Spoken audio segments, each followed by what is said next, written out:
one filmmaker has always been ahead of his time.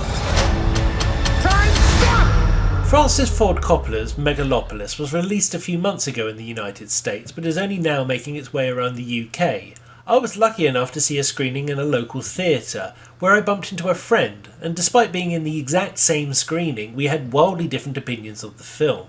So I decided we'd have a bit of a chat about it. This is an edited version of that chat. So, Tony, we ended up both seeing Megalopolis at the same time. We were in the same screening, although we didn't sit together.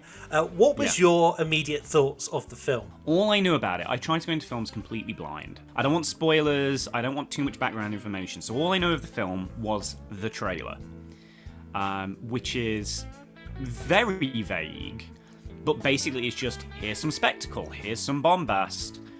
This is Francis Ford Coppola's dream epic he's always wanted to make. And I went, cool, alright. All the way through the film, I'm like, I don't really... Not saying I don't understand what's happening, because that makes it sound like I'm not watching the film. But I'm like, what is this? This is just a mess. And then I came out of the film, and I went to sit with my partner, Jennifer, and we walked out, and she just looks at me with this, like, weird grin. And, like, yeah, we like some pretty oddball stuff. And she looked at me and was like, go on, what did you think? And I said something along the lines of, I don't understand how someone can make a film that is so heavy-handed in its metaphor and allegory, while also not seeming to be able to say anything. I must admit, coming out of it, I enjoyed the film, and I was also confused by it. There was several elements in it that I didn't get at all. The stopping of time, it seemed to amount to absolutely nothing. Yeah, it's not explored, it's not explained. To me, I mean, I watched it, and again, I knew a little bit. I'd read one review, and it seemed to be taking the film in entirely bad faith to me. There's so many comments on the acting and the special effects, and I'm thinking, this is very much a stylized world. The performances are not supposed to be naturalistic, nor is the production design. So the fact that you can tell it's green screen is no different from, watching a Quentin Tarantino film where you can tell it's a back projection when they're driving or anything like that. To me, that was the style of the film. And in terms of the story, it's imposing family battles of Rome on a modern-day America. Although it's not a modern-day America, it is a strange hybrid of both. It is heavy-handed in that, but in that sense, it reminded me of a Ken Russell film. Visually, I think there's a lot to say about some of the stylistic choices that he did make. The costume design, the approach to the actual city of Megalopolis. This kind of almost like organic creation that's dumped into the middle of New York. I thought visually was very good. And I think I'd also agree with you that, attacking the way in which certain roles were acted, you're right, that completely misses the point. This is supposed to be a big spectacle, big bombast. They're supposed to not be naturalistic. However, I can't give him a free pass on the CG. Because like you, I sat and watched the entire film thinking, this looks so badly done that it has to be intentional. There's two scenes in particular that really stood out. There's a lot of bits that look kind of like awkwardly green screened, awkwardly CGI'd, whatever. But one bit is where you've got the acrobats in the circus, where it looks so clumsily composited in, and it just looks truly awful. But then there's another bit later where they're in the subway train escaping New York. Spoiler alert for anyone who hasn't seen this. Yeah, I don't think we need to worry about spoilers. yeah, I know. But you've arranged kind of some of the core characters on one bench seat in this train. So they're all facing the camera, which is not the natural way in which you would get on a train with, people when the whole train's empty. But, we'll give them a pass because you've got to frame it for the camera, etc. But as a result, behind the characters, you can see the tunnel wall through the window as the train's moving. And it's something like a 2-second loop of the same part of the tunnel wall that, again, has been really badly composited in. I could give it a pass on the acrobat section because there is that whole drug-addled chaos in that scene anyway. So I thought, yeah, maybe that's stylistic. But here I'm just looking at this thinking, that's really badly put together. I think you're being quite charitable if you think some of that is his own intention. I think basically he just butted heads with anyone who could have done it competently. They all left. And then with his own personal budget being used to finance the film, I think he basically found himself running short on money with no one who could do it properly and just kind of kludged it together. See, you could take that in a completely different way. If he's wanting a stylized image and his FX staff are only wanting to give him naturalistic stuff because, no, I want it to be stylized, it gets to a point when all you can do is fire them. If you want something to look artificial and they're trying to get you more and more realism, go, no, I want it to look like a set. And if Wes Anderson had done that, it would have been a stop motion thing in the background. And people would have gone, oh, that's very clever. Look at that thing in the background. See how it loops like a Hanna-Barbera cartoon. I think Francis Ford Coppola knows enough about filmmaking and has made enough good films to know what he's doing. If you look at Dracula, the Bram Stoker's Dracula, it's clearly shot on sets. The bits at the beginning where against a sunset, it's a painted backdrop and it's very obvious with it. And I think it's just a case of he's giving you something that you didn't want. Yeah, you see, I suspect... I don't want to attack you as a person. I don't want to bring you into question in this. Go on, it'd be great for views. I honestly suspect if this was anyone but Francis Ford Coppola doing this, you wouldn't be as generous. In a bunch of interviews over the years, because he's been trying to do this film for decades now, he said how so many of the problems that he's had is, butting heads with producers. He doesn't want other people's influence on this film.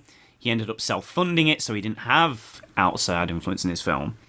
He brought together a pretty good motley crew of actors, I think. But it just seems like a man who's allowed his ego to run rampant and surrounded himself with people who aren't willing to say, oi, look, mate, come on. So the first point I was like, okay, this just seems wrong, was the reading of Hamlet. And all of the responses to it within the scene just felt a little bit weird. Turns out, the story of how that ended up in the film was Francis Ford Coppola basically said, right, we'll do this as a warm-up exercise, basically just helping with blocking, I assume, or something along those lines. Adam Driver recites his Hamlet, cool, they get on with the script. That scene, that whole reading of Hamlet, was added in literally at the 11th hour in the editing suite. It was never planned to be in the film. And Francis Ford Coppola is sitting in doing the final edit, and he goes, oh yeah, we'll just slap that in there. I mean, that is how Francis Ford Coppola has worked throughout his career. There's the scene in Godfather where the guy is, I hope your child is a strong child, he's a masculine child. And you see him rehearsing it before he gives the speech to Don Vito. And the reason why is because he was brought in to do his lines. He was a dreadful actor. So they thought, if we have him outside reading his lines over, it's like he's nervous and it all seems in character. So he's always been one for improvisation and adding things and changing things all the time. And the fact that he added this at the 11th hour or he planned it from the beginning doesn't really make any difference to me. I think it does when you look at the results, though. So the Godfather example that you give is fantastic. That's smart. It works. It's a really good improvisation, really good late-stage addition, whereas the Hamlet one just doesn't. And I think the fact that he didn't have a producer on hand or someone to be like, "Oi, come on, that really feels out of place," that really explains the whole film for me. That is a perfect microcosm of how disjointed and at parts nonsensical a lot of the film is. It's also telling that some of my favourite scenes, some of the ones that I found most interesting, didn't come from Francis Ford Coppola because he was encouraging his actors to improvise. And there's the one scene with oh god, what was her name? Something really daft, like Wow. Oh, what? Aubrey Plaza. Yeah, what was her character's name? Platinum. Wow Platinum. Yeah, which I loved her character. I loved her inclusion. I thought she was really fun. Yeah. There's that one scene where she is hatching a plan to take over the bank and being very, very overtly sexual with Shia LaBeouf's character. And I thought that was a really fun piece of character work, and I thought that really helped push the plot along, and I enjoyed that. Turns out all of that had basically nothing to do with Francis Ford Coppola. That came from the actors. That was something they improvised, and he went, "Yeah, we like that. Put that in." Well, to say that that's got nothing to do with Francis Ford Coppola implies that he's not a part of that improvisation. He would be giving direction to them as well as them. So it may not have been scripted, but he would have been part of it. But I think it's really interesting that this thing, the whole project, the whole film is framed as his magnum opus, and it's got Francis Ford Coppola's name at the on the title card. It's his great thing, when it seems like everything he did was a shambolic mess, and so much came from elsewhere. It just, that doesn't sit well with me. It doesn't make much sense. There was one interview with one actor, I forget which one it was now, that said, yeah, he basically was just sitting in his trailer, this is Francis Ford Coppola, just getting high, just smoking weed, and then he'd come out and just be like, right, we're doing this now. And it was not on the script, not on any sort of schedule. It's just, I've had this idea, I'm going to do this now. And everyone just kind of has to rally around and somehow make that work. I mean, that's not a particularly good way of getting the best out of your actors either, let's be honest. You say that, but sometimes spontaneity, that is not unique to Francis Ford Coppola, and it's not unique to this film. Exactly the same thing happened at the end of Apocalypse Now, when they were shooting Marlon Brando's scenes. Marlon Brando basically rejected everything that he wrote until the point where they went, well, we're improvising it. And they all sat around whilst they discussed the thing. There's photographs of them on set, discussing the scene for hours on end before improvising it. The production of the film makes no difference to me. It's what's on screen. And it seems to me that you're taking in a lot of behind-the-scenes gossip and you're imposing that on what was actually happening between the beginning and end. I think you're looking at this backwards, because I came out of the film not knowing any of this, feeling like, oh, that was a jumbled mess, and there wasn't a lot of coherence there. There was so many loose ends, so many dropped plot points, so many bits that just felt completely out of place. So it was then that I looked at the context, and I looked at all these, behind the scenes stories, and went, oh, okay, this completely explains how the film ended up the way it did, and it explains why I viewed it the way I did. So did you feel that this was a metaphor for present day? Like I said earlier, I came out of the film thinking, this is very heavy-handed in its use of allegory and metaphor, while amazingly not being particularly coherent or cogent in what it's trying to say. And there are points, so for instance, what was the character's name? Shia LaBeouf's character. I have no idea, just call him Shia. Yeah, we'll call him Shia. So he starts the film as this wild child character who is having... It's very heavily implied, if not said outright, that he's having incestuous relationships with his sisters. He is dressing as a woman. He is deeply unhinged. And then basically halfway through the film, maybe towards the end of the second act, he suddenly gets a complete change of character to become a Donald Trump stand-in. Okay, so I didn't see him as a Donald Trump stand-in. Right, okay, so let me just say for a second, it's very, very heavily coded. Right, the end of his story arc, he's basically presented as this populist politician who's trying to rally all these disenfranchised poor people against Driver's character, who is playing the Ayn Rand style, Ubermensch. He's the great artist, great rich man who can achieve these great dreams if only people will get out of his way. And then Shia's character comes along and suddenly flips to being, oh no, we can rally all these people who are so angry because they're being left out. We can use them as our voter base and our backing. Well, I'm not sure it's a democracy, but they'll back us. So already I'm thinking, okay, so this is the Donald Trump allegory. But towards the end of his arc, it becomes very apparent that he's blatantly messed up and ruined everything. And they all turn on him. Now, he is strung up, upside down, in a very, very obvious stand-in for how Mussolini was strung up upside down after his people turned against him. But while they're doing that, this crowd of angry ex-followers are throwing red baseball caps at him. Oh, I didn't notice that. Yeah. It's, like I say, it's very heavy-handed once you know... See, I thought Jon context. Voight was supposed to be Trump. What was Voight doing in that? Jon Voight was like, I think it's his father or maybe it's his uncle. I can't remember. Yeah, that's right. The bank owner. Yeah. But essentially, Shia LaBeouf's story is very similar to the Emperor Caligula. Yes, I don't think it was intended to be. Well, what with the Rome setting?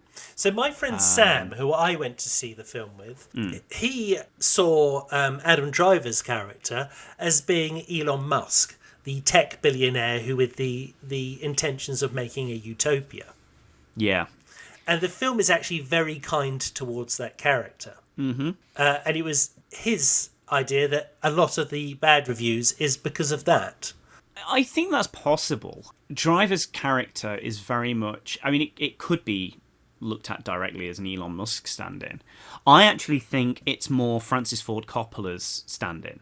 When you take the film as being an allegory for the artist's role in a failing society to create beauty and to ask questions, that's something that comes up a lot. It's like a utopia isn't some perfect existence. It's the ability to ask questions or something, or asking the right questions. And I strongly suspect that Adam Driver is supposed to be Francis Ford Coppola, ignoring what everyone else is doing, ignoring what everyone else is telling him to do, and creating his art and his vision. I think it is very much in the spirit of Ayn Rand's, The Fountainhead and Atlas Shrugged. I think it's very much tapping into this objectivist philosophy, objectivist mythos. The fact that Musk just also happens to fit the same thing, because, this Randian idea is widely loved in the tech bros, what we would now call alt-right, the wealthy tech billionaire circle. They love this idea of the great strongman who should cast aside all of government and achieve great things and don't let the plebs hold him back. It's just classic Rand all the way through. So did that colour your opinion of it because you saw these metaphors in it? Actually, no. I mean, I fundamentally disagree with everything Rand ever said and did. I think she was an awful person. And I think most of her followers are also awful people. I think those ideas and policies are inherently selfish and problematic. But I'm not so much of a child that that when I watch a film that appears to be pushing that idea, I immediately go, "Oh, this is terrible." No, I think that's foolish. But do you think that coloured other people's opinion? I think it's possible. I think it might be the case. I think disregarding negative criticism of the film based on concerns that a political reading of it is the reason behind it, I think that discredits reviewers. I think there are, like I've already said, I think there are a lot of real reasons to actively criticise this film. Its choice of its Übermensch and the ideologies that it appears to be pushing aside, there's a lot of problems here. Incidentally, just on a side note, I think if we look at Adam Driver's character and character role, there are a lot of weird problems with it. The conversation that he had with the mayor, their conversation about utopia. They're sitting in this prototype what was the name of the weird unobtainium? Oh, this strange technology. I think it was called like a megalop or something like that. I think they called it a megalodon, which I think is a type of dinosaur. I think that's a sort of shark, isn't it? Yeah, maybe.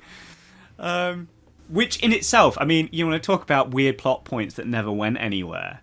They never explain how he found it, or how he discovered it, or what it's made out of, or where it came from. Is that important? It's not important, but it is odd that there's a point where he's talking about his wife, whose body...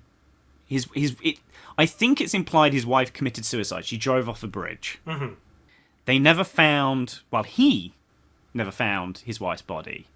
And he said, in trying to save her, I discovered Megalodon. I discovered this ancient shark, or whatever it was. Which is just...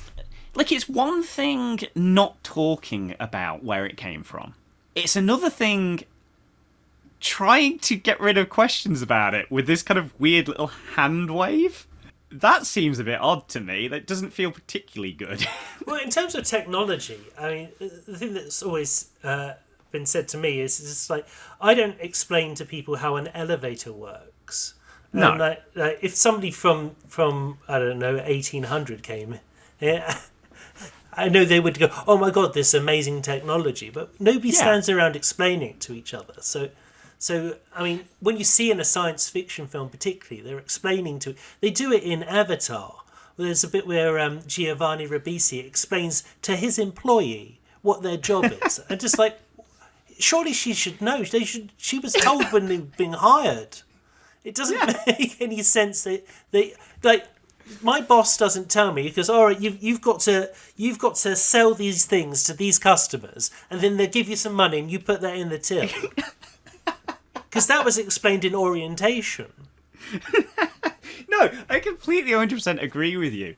I think it's a jumbled mess. I think it's stylistically all over the place, structurally all over the place. I don't think you can write those points off as being an exciting experimental process and it has value on that alone, because I don't think it's achieved anything by jumping all over the place. I think there's a lot of chaff that didn't need to be there. I think there's a lot of stuff that probably should have been there, and I think that the whole thing is such a ham-fisted allegory that really isn't very expertly delivered. There's nothing. As I said earlier, the only scenes that I like were just like little bits here and there. But overall, as a package, I just don't think it works. See, although I don't consider it a success, I think it's a noble failure. I think it has enough invention and things that I haven't seen in films. And unique Can you stories. give me an example?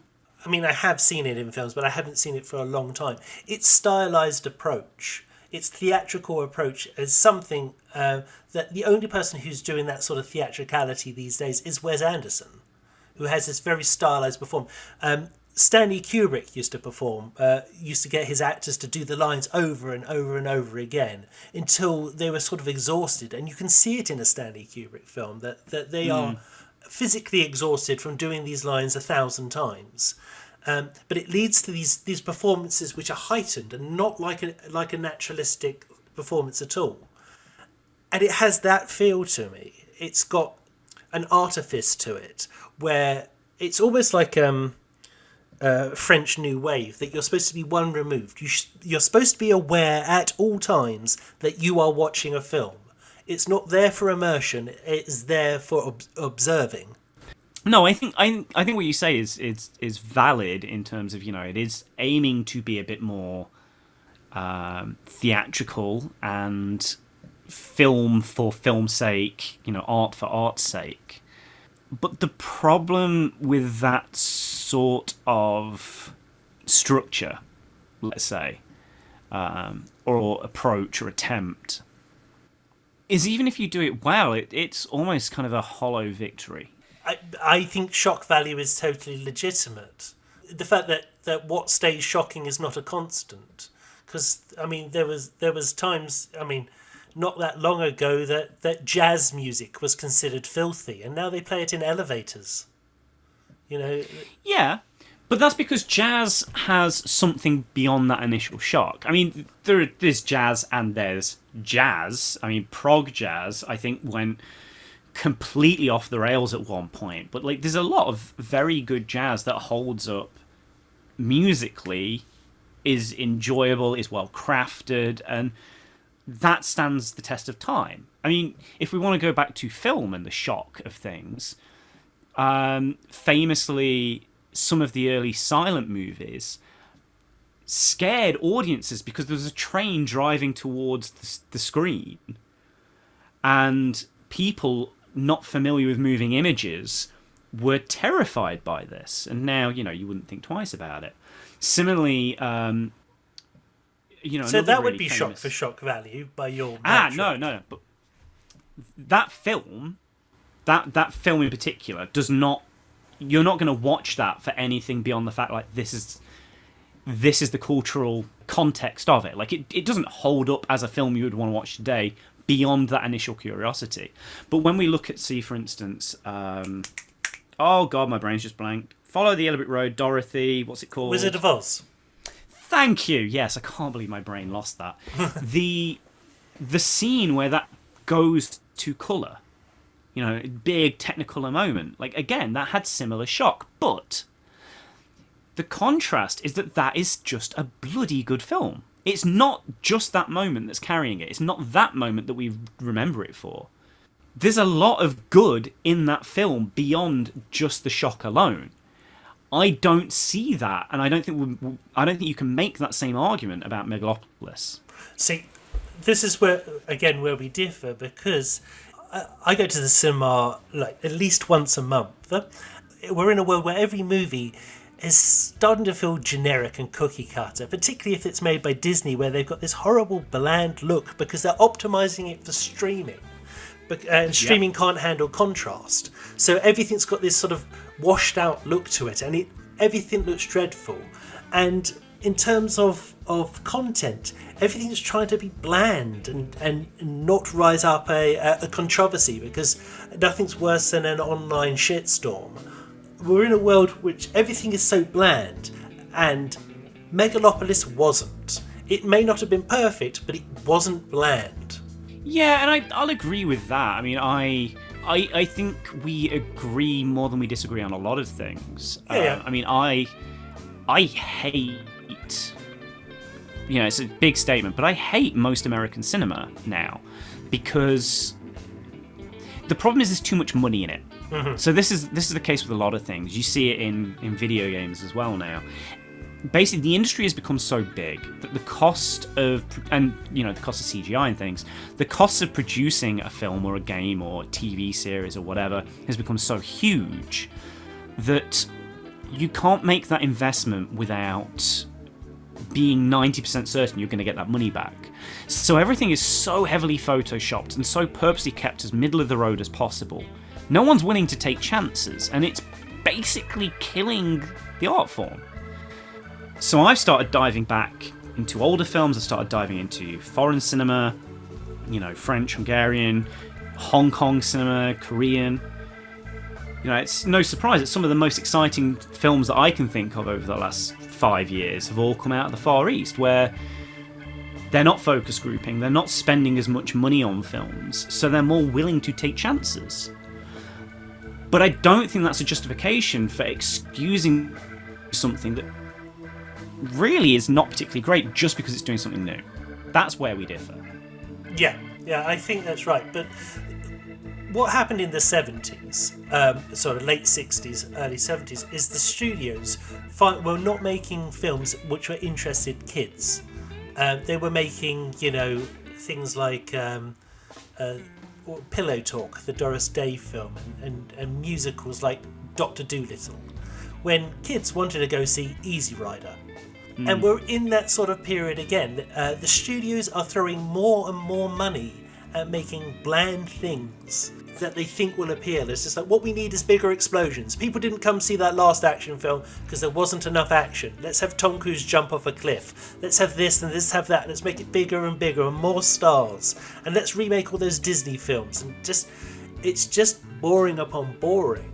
And just like in that period of the early 1970s, late 1960s, people would rather go see something which was, not perfect, but interesting and appealing to them, than going to see something which is bland as fuck, but cost, 250 million in today's money.